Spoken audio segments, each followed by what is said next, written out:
I just love myself so much today. Oh my god, it's time for the Victoria's Secret show.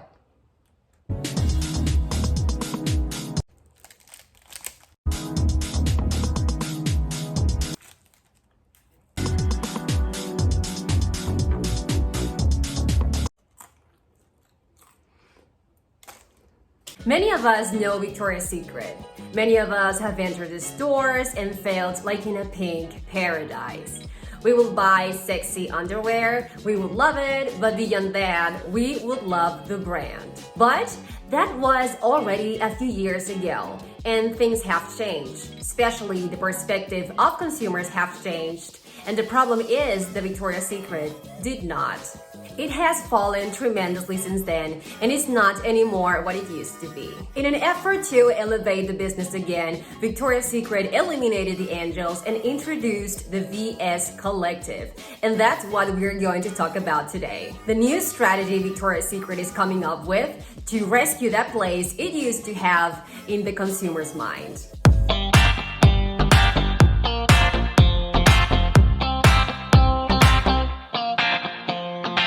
Since I was a teenager, I used to love Victoria's Secret. Like, it was in my top 5 of favorite stores in the US, and I had to buy something there at least once a year. I loved the underwear, the pajamas, the fragrances, the sportwear, the swimwear. Oh my god, the swimwear was like the best. And basically everything they sell is the best in its category. But my love for the brand was beyond the quality of the products, but about what the brand made me feel. I would feel definitely more beautiful and one step closer to look like a VS angel. Which makes kind of like no sense because those girls are definitely way skinnier, way taller, and way too different from me. But I guess I just didn't care. I was too young to be conscious about that, and customers back then just didn't care. Nowadays, things have changed, and the generation of potential consumers that will buy Victoria's Secret are from the millennial generation and from the Z generation. And if there is something these generations do besides watching Netflix is to think. Sometimes I believe we think too much because we get offended by anything and we have a very high level of stress. But it's a fact. We are thinking consumers and we will definitely think it twice before buying something from a brand that represents not only a very unreachable beauty stereotype, but it also represents an unhealthy image of women. Because they washed our brains, we believe these girls are beautiful. But actually, they're not even in healthy conditions. They struggle a lot to be in shape, and there were rumors that starvation was a common thing among angels days before the show. So customers today are a lot more aware and conscious about everything thanks to the easy access to information on the internet. So they care a lot more about the brand's background and about feeling identified with it. Especially if it is a clothing brand, they would love to see themselves into the model that is wearing the clothes. Not only because it's very helpful when shopping online, being this a shopping method that is increasing every day more, but because the implementation of real beauty standards goes along with the actual trend of self-love. And here is the biggest mistake of Victoria's Secret.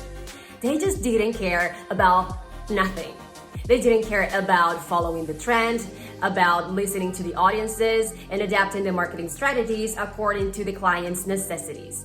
They just didn't care about nothing. They just didn't give a They didn't care about being inclusive, being this the main reason why many people rejected the brand. I know there's a saying about you don't need to listen to what people need, but to tell them what they need. But when what you're trying to sell is just the opposite to what people want, I think the probabilities of success there are 0. It's like trying to sell hot chocolate in the beach during summer. Nobody wants that. Who wants hot chocolate during summer? People wanted inclusion. Victoria's Secret gave them exclusion. So that's how they win what they have been winning all this time. Nothing. And like Victoria's Secret is not the only lingerie store, people have preferred other brands like Aerie, where they can feel identified and not feel ashamed when asking for a triple XL panties. So, a few days ago, Victoria's Secret revealed its new plan for salvation. They decided to say goodbye to the angels and to introduce the VS Collective. I don't like the word collective too much. I would have preferred squad, Victoria's Secret squad, but definitely collective it's better than angels. This group of models that will be now representing Victoria's Secret is formed by very diverse women. Like, for example, the soccer player Megan Rapinoe, the actress Priyanka Chopra, journalist Amanda Di Cadenet, biracial and plus-size model Paloma El Cesar, professional skier Eileen Gu, African refugee model Adud Ake, and transgender model Valentina Sampaio. These girls are not only a group of models that breaks the mold by having so unique and different bodies from a Victoria's Secret angel, but they are also role models. They have made a career besides now modeling, which I think it's a great message, especially for the younger generations, because now it's not anymore about being skinny, but about being beautiful just as you are and about being successful at what you do. So this is the new plan to change the message Victoria's Secret sends to customers by improving the brand's image.